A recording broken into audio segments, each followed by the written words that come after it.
we've already had a look at the original tungsten tube light in another video, and I thought it'd be interesting looking at the LED replacement that we ended up using on George Square to start, phasing the old tungsten stuff out.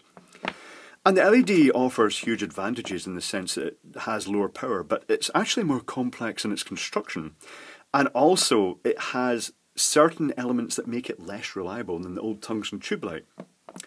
Namely the fact it operates at DC, and it doesn't get as hot as the tungsten tube light, because that was kind of like a saving grace. The tungsten tube light used to drive moisture out itself in a way if it ever got punctured. But let's start by taking a look. Well, let's remind ourselves of the construction of the original tungsten stuff, which the patent from 1986 was awarded to a chap called Tai Ye-lin. And this was a plastic extrusion. It was very simple. The LED stuff is so much more complicated in the sense that because it was just a simple string of tungsten lamps, they could extrude out a plastic channel with the two wires in it in a machine, and then the extrusion has an upper and bottom channel, and it goes through another machine that then punches the holes through it, and it's just basically the tape's being fed through, and then the punch comes down and just punches a whole set of these large and small holes. And then it goes through another machine that presses all the lamps and the shorting pins in. Very simple. The LED stuff is so much more complicated because inside it's got the two bus bar cores like the other stuff, but inside it's all a loose string, and I'm going to actually open this section afterwards to prove that. But that does involve slitting it with a knife the full length and trying to delaminate it and get the inner string out, which may or may not, have good results. We'll see what happens. I'll pause while I do that because I've done it before and it takes a very long time. I'll also take one of the end caps to bits with a rectifier because it's quite interesting as well. But this stuff is different because it has a hollow channel right down the middle, and that is one of the problems as well. That hollow channel down the middle causes thermal expansion and contraction of the air inside, because there is that void inside versus the almost solid construction of the previous version.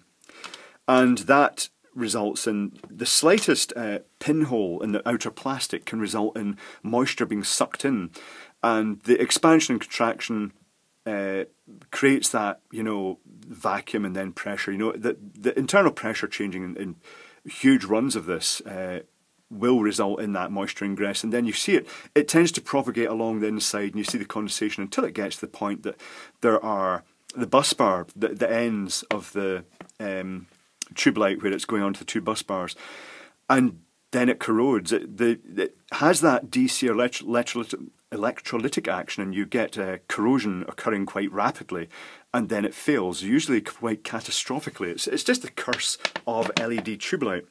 Now, tonight's drink is Brewdog Elvis juice, and I'd like to thank Chris for dropping off a couple of bottles of this, one for me and one for my brother Ralph. It's a grapefruit infused IPA, and it does actually list ingredients, which is odd for alcoholic beverages. It also has a whole load of spiel, which I won't read out, but it does actually list the ingredients as containing grapefruit peel and orange peel, which is quite interesting. So it's like proper natural flavouring, and you can taste it. It's very tart and fruity. But I digress.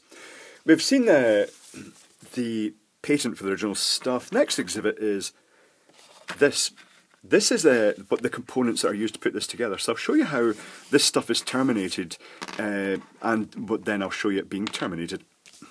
So the standard components are this. There's an end cap with a little white biscuit that goes inside it. That's these two components here. And that's to cover, basically, because it's got the bus bar sticking out the end. If you were to terminate it at one end with a live feed and then just have the end open, there is a risk of a shock from this. So the original stuff used to just have the plastic cap, but latterly they added this little white biscuit here, because when you actually twist this, when you flex it into place, the inner cores could actually push right through the end of this plastic cap, and then you'd have exposed live metal. So that's why they've added this white biscuit, and also it helps with sealing to stop the glue that you put it together with going down the end.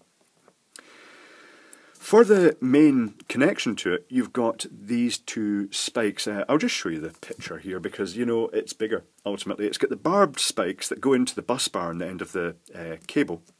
and then it's got the sort of plug pins. And the matching socket here has two little receptacle holes down there with that same offset, sort of polarity offset. And this actually is a bridge rectifier, this inside at this one, and that can be identified by the fact that you won't see it because it's just lightly embossed on, but there is a wee diode symbol stamped into the side. Can you see that? Can you see the wee diode symbol? I doubt it because it really is very, very faint. It's just barely visible there. And that provides basically the mains comes in, it gets rectified, and it puts DC down the bus in here. When you want to join sections of it, you have the double barb biscuit. We called this biscuit. I don't know if that's the correct term, but that's what we called it. And it's the offset double barb device. And this is where it got very annoying, because Blachère used to supply us these sleeves, and they're supposed to make it like watertight. And you know, you use glue. You got this tiny little. This isn't one of the actual bottles, but you got a little, basically a nail lacquer bottle of glue, and most of them arrived with the glue completely solid inside. You know, it was just a crust of glue at the bottom, and it's a solvent cement, but it would never really, even heating these up, they never really shrunk in any way. I've never had much luck with these at all. In fact, latterly, I ended up for reliability using a polythene tubing, hose tubing that I found was a really tight friction fit, and it was soft enough it would flex. The polythene tubing would flex, so if you put the glue on to act as a sort of lubricant more than anything else, you could get the other sleeve on it really tight, but it was so tight that, you know, you actually had to like put them together and then cable tie them in position immediately, because otherwise the air pressure inside would actually force them out. It created such a good seal. But these things were just dire. Yeah, I didn't like those at all. But the best thing is not to have any joints at all in your tube light. So that's fundamentally the main components that involve this awful sleeve, the end cap with its biscuit, the end termination spikes, the joining spikes, and then the rectifier end. Some of them don't have the rectifier built in. It's a separate module, like where is it? Like what is sold these days, also under the name of rope light, which is annoying. But this injection moulded sort of rectifier that goes in line, and I've noticed that some of the suppliers do that with these as well, but it still means that when the rectifier blows, and that is one of the most common problems with this stuff, it means that you still have to cut off the end, and once you've solved the problem you have to physically take a knife, where is the end here, and you have to slice it back and then peel it off, and it's just very messy to get a new end on, so it's a wee bit annoying that way.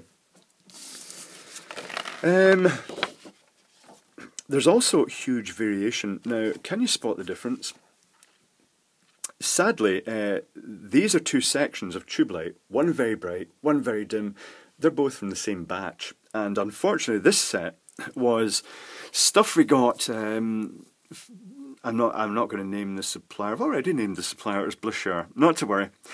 It's stuff we got from Blachère, and we put about 8 drums in the Walter Scott Monument, and it looked great. Really bright white, and we're kind of using it as a test. We're going to do the bells in warm white, and that put us completely off doing the bells in warm white, because that would have been about 40 drums.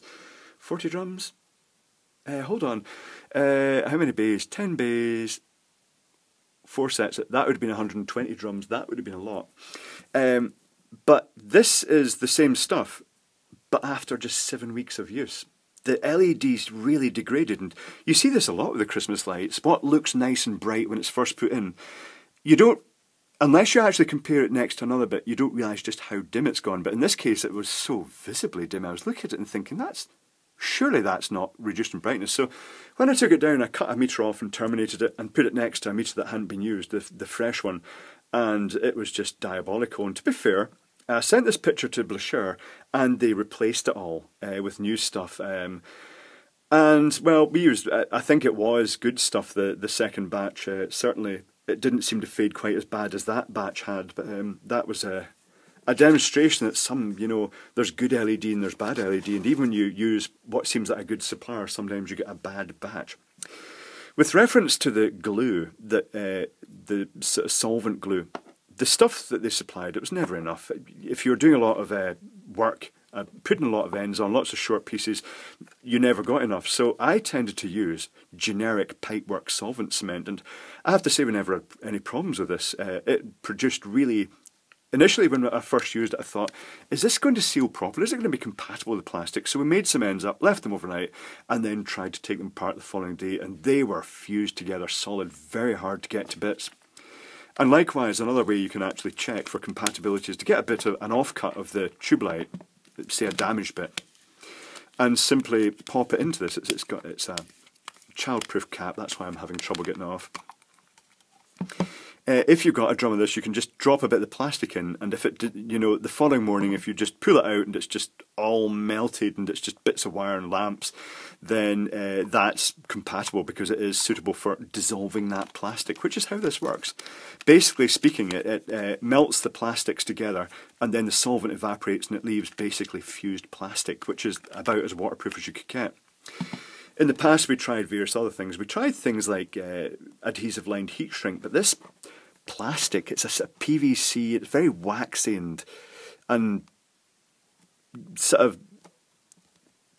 what's the best way to describe it? It's sliding wax is the best way to describe it. It's that type of plastic that's very hard to seal onto. So even with the hot melt lined heat shrink sleeve, you'd see it sort of shrink on, you'd see all the glue come out then, you think, oh, that's good.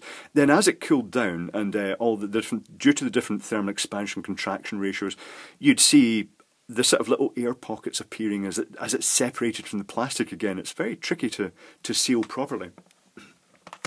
So let's terminate a bit of this and see how it goes. Now, here's the next problem. You see, this has an arrow on it, usually, to show which end has to be terminated. Where is the arrow? There's the arrow, and it's pointing this way into the tube light. And the Blachère stuff, that's the stuff, how their stuff was marked. The arrow tended to point in. Another good way is that inside this particular version of the tube light, there is a diode, a sort of polarity protection diode as a last resort in case the polarity does get put in wrong.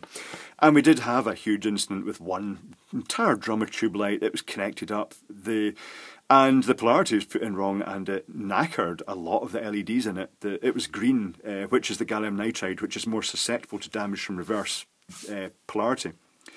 But this has a sort of last-ditch diode in it, and that, in this case, here it is in the white sleeve here, is at the opposite end to where the mains goes on in this particular version.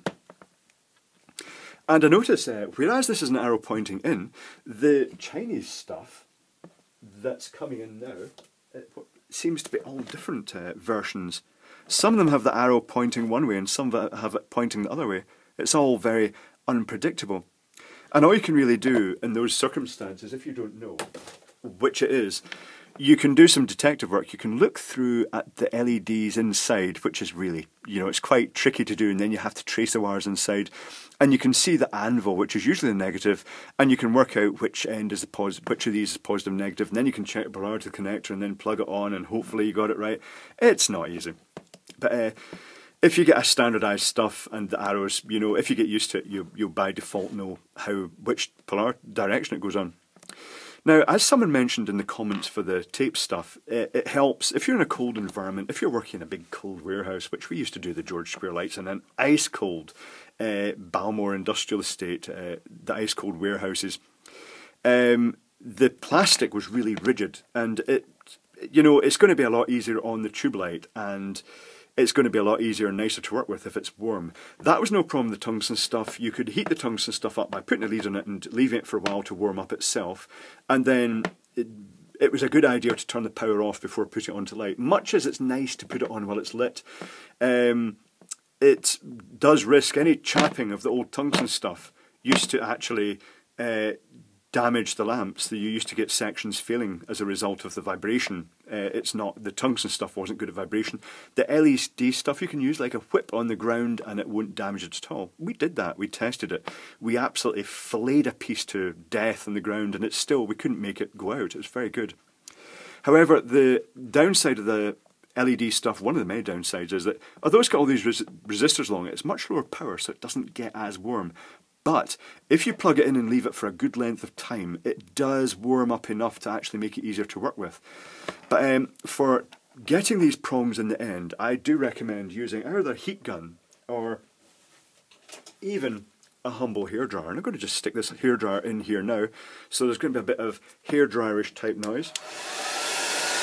And I just stuff it up the end of the hairdryer like that, because as long as you're getting some heat into the plastic, it makes a huge difference. It really does make a difference with putting connectors in. So now this is where you have to push the spikes in. You have to make sure you get it the right way around because they're offset for polarity reasons. And then you have to get them aimed right into the wires in here so that they go up the middle of the bus bars. And this is where sometimes it looks like it's going up the middle of the bus bars, but it goes into the plastic just to the side and doesn't make connection. It's a very fickle joint at times. So I tend to grip it with a pair of pliers and shove it in like that. It doesn't go right in flush. There's a little flanges here at the end that just stop it going right in. Now, here's another thing. Many of these biscuits that are supplied, when you put it in, they overlap slightly. And that's no good because that then pushes the sleeve away from the plastic. It actually encourages an air gap. So this is what I used to do. I used to take a file and just file that until it was flush with the tube. It doesn't take much, but just that little lip can actually affect the proper sealing.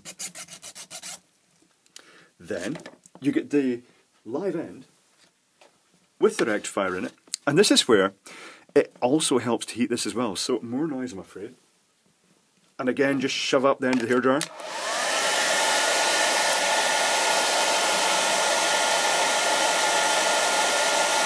Doesn't take much.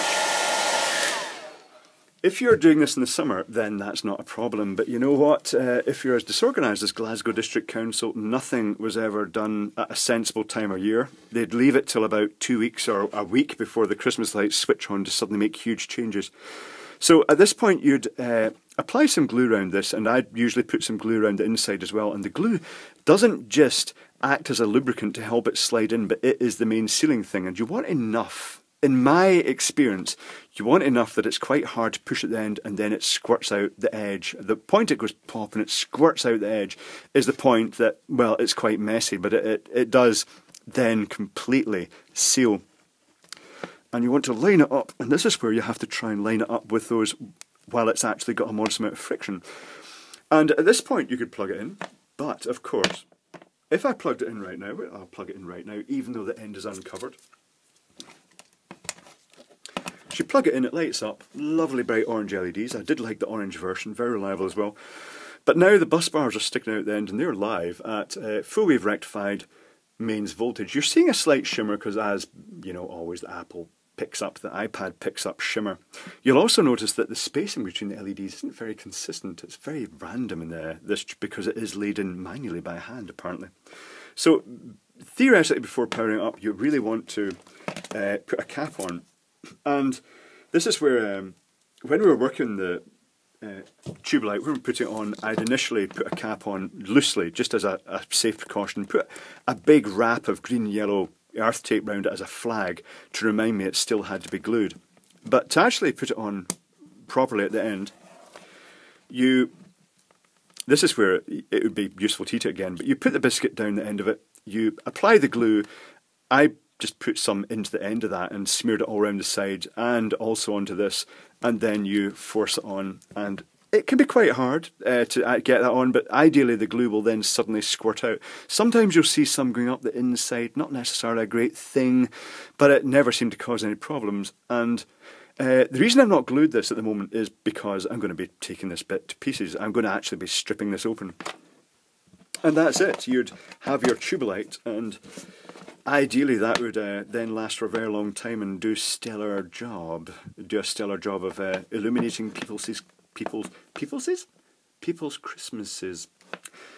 So yeah, so what's next? I think it's time to start stripping this open and show you what's inside it. That's what's next, and also strip this connector open. So let's unplug it, and I'll see if I can start delaminating this. So comes this connector. Off comes this. Trying not to pinch my fingers in between the pliers when they come off explosively. Oh, That is quite a good connection into the end there. It does grip into the wires.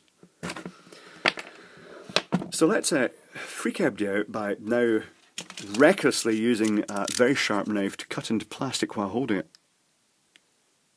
This is where I'm really glad I did turn the power off. Oh, I actually feel that cutting into... I'm feeling that cutting into the little bus bar in there. So I'll start this now, see if I can delaminate it. If I can delaminate it quickly, which is unlikely, I won't be able to delaminate it quickly. It is quite hard to delaminate. But let's grab my snips, my side cutters, and see if we can actually get this started before I do it. And save you the time by just pausing momentarily. It's tricky. Nah, I think I'll pause for this because it is quite a mammoth task. But you can see it kind of delaminating there. Right, okay.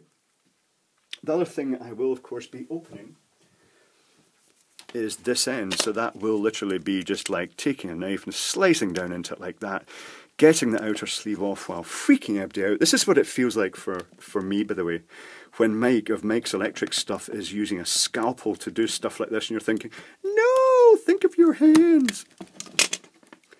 Sweet revenge. Mike's Electric Stuff, if you've not seen Mike's Electric Stuff's channel, it's just spectacular. It's the best. It's the best teardowns that I can think of on the internet. It just gets the weirdest stuff to take apart. So there's the outer sleeve. This, we had a lot of problems with this stuff, with water actually getting down the end here. You can see they've used heat shrink and they've also filled it up with resin. Water still used to get down the end of this, and then it used to bridge across and it used to blow up the rectifier ends. We had a lot of problems with that. So let's see if I can go any further into this. I don't think I will be able to right now. This is such a risk of me liberating huge quantities of blood explosively on camera that I'll just pause momentarily and be back in a moment. The carnage is complete. The socket has been absolutely devastated to reveal its interior. And let me show you the picture I took of this, which will make it clear. Here's the real thing. Here's the picture, which is a larger scale. It's basically the socket, the two receptacles have a pair of diodes connected to them. And this is basically a discrete bridge made of 1N4007 diodes. You can see the 07 there. And there's a little plastic slug which has now dropped out. Where's the little plastic slug? Where is the little slug? There it is. That they've used as a separator. It's just basically a piece of plastic extrusion they've clipped off. And they've sat it in between those the connections here, which is there, to keep the live and neutral apart. And that's fundamentally it. It is physically a hardwired bridge rectifier that is converting the incoming mains into full wave rectified but unsmooth DC that then goes out to power the LEDs. Look at the state of my skin. My hands have such a hard life. But that's okay. It's their duty. So this is the cable that's used, and it's rubber cable. This is good. Rubber cable is a great choice for outdoor use. And this is made by Wonderful Young Thai. Lovely. And the important bits here, it's HO5RN-F. Now the HO5 means it's actually rated 300 to 500 volts. It's 2 times 1mm cores. You do get, for heavy industrial use, you get thicker cables called HO7. That actually means it's rated anywhere between about 700 to about 1000 volts use. I think it's 600 to 1000 depending on the application, depending on where it's used. But what's important about those is that if you're just using the mains voltage, it's a much thicker insulation. And the rubber cables are just the best cable for outdoor use because they are inherently fairly chemical resilient. They're good in low temperatures, they're good for abrasion, they're good for everything. Rubber cable is the way to go. The 1.5mm, it doesn't have to be that, because even if you connect the full run of the tube light to this, the full drum is about 35 metres, 30 metres, 35 metres on the drum.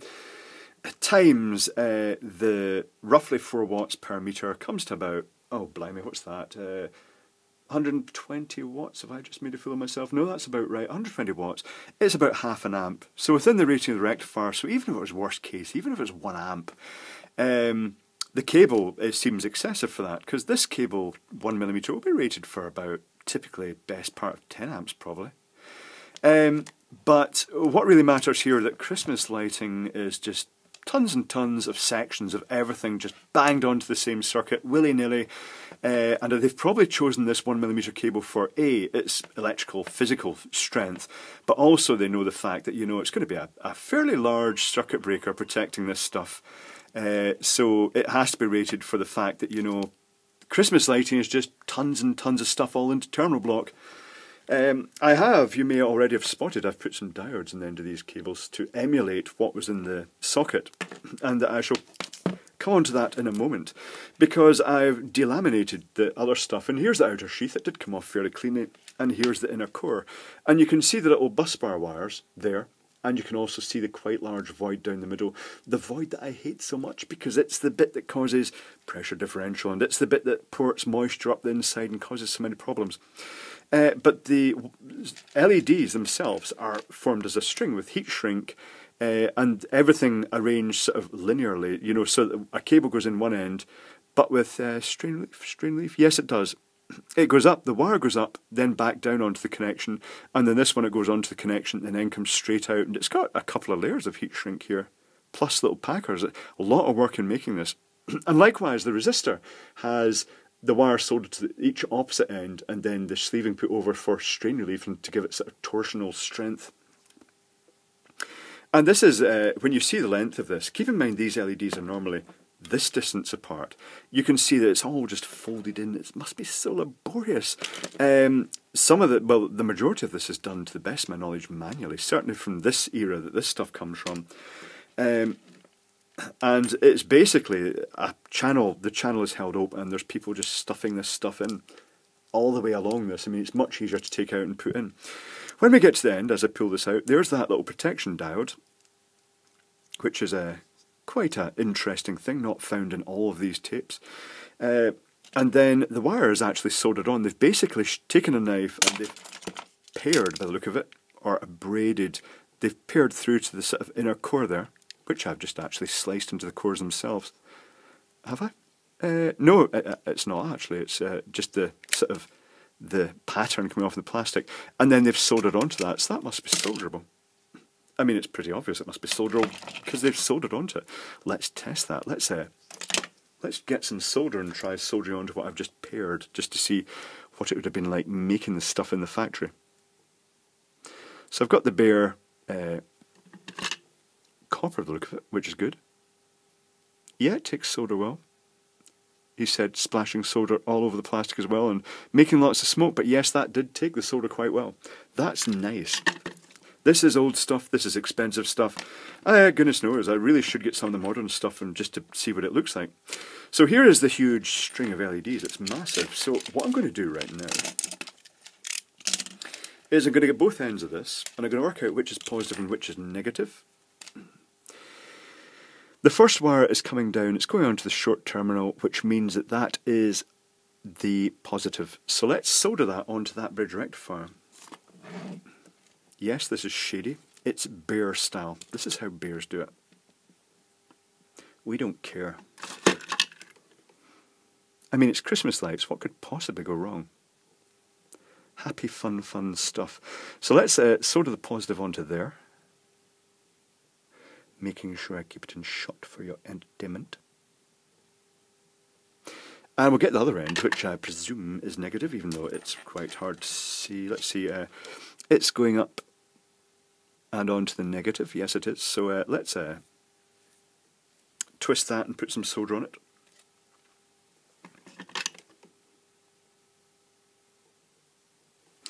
And solder that onto the other connection of the rectifier. One day I'm going to do one of these and it really is just going to go bang. And then there's going to be a moment of silence as I digest what has just happened. So technically speaking, if I plug this in now, despite the fact I've got mains electrical connections lying everywhere, those LEDs should light in a rather fetching and attractive style. They did. Yeah, that's nice. Let's turn that off and... Oh, sweet. Yeah. Nice colour, nice deep orangey, and I was going to say a nice deep orangey red. It's an orangey orange. It's amber. They're a nice colour. They're nice and bright as well. So yeah, that's fundamentally it. It is effectively this. It's a bridge rectifier in the end. He said, poking his finger. Oh, look how close I'm getting. Oh, look how close I'm getting. Don't copy me. I really am this foolish. Yes, it's a bridge rectifier. And then just basically strings of LEDs like these with resistors along them. And disperse the full length. Now note that these resistors, there's lots of them, lots and lots of those resistors, and they're all well rated. They're rated at least half a watt, maybe 1 watt, but they're being totally underrun. And that's one of the joys of the proper professional quality stuff. It's not like the cheap tape you get here with just the bare minimum of tiny little surface mount resistors that, you know, they're going to cause it to fail. Shit LEDs, shit resistors, it's going to fail. This stuff, if used properly, will last for a very, very, very long time. Now, here's another thing that's worth mentioning. There's that horrible hollow channel down the middle that I hate so much because it does create that pressure differential inside if the tube light gets punctured. And it does suck moisture in, it does help propagate it along the length, and then it causes problems, particularly at the ends where the connections are brought out onto the bus bars and you have the basically full wave rectified mains voltage in the close vicinity in the end, or certainly those crappy connectors at the end where it goes on and the water seeps up the end and gets in, that causes arcing across here. Quite often you'd see a physical black channel burnt across between the pins before finally it flashed over, and when it does that with the LED stuff, it blows the rectifier, and the rectifier doesn't conveniently go open circuit. The rectifier almost always goes dead short circuit, and by dead short circuit I mean literally from the other end of a very long cable, put your meter onto continuity, put it across the circuit, absolute dead short circuit. Very easy to find the problems that way and narrow it down by just splitting things 50-50 and then 50-50 again, just to narrow your way down to a problem.